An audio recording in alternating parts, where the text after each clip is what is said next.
How to disable tracking on your browser. Hey guys, welcome back to the channel.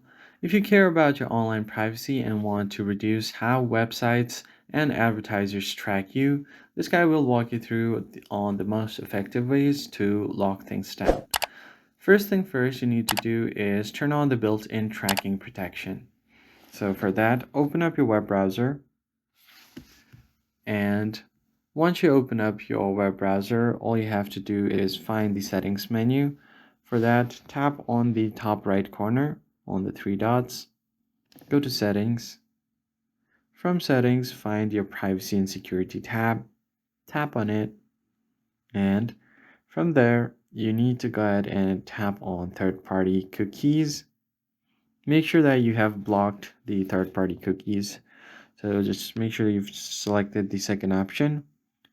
Then just go back and you can find this option to send a do not track request. Tap on it and make sure you enable this.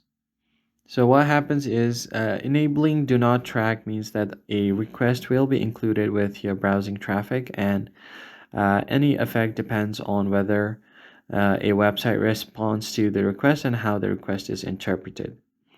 So it has given a short example as well. For example, some websites may respond to this request by showing you ads that aren't based on the other websites that you visited.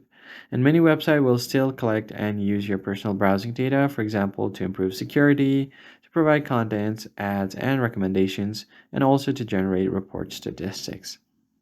So make sure that you enable do not track request, and you should be good to go. Once that is done, there are other things to keep in mind as well.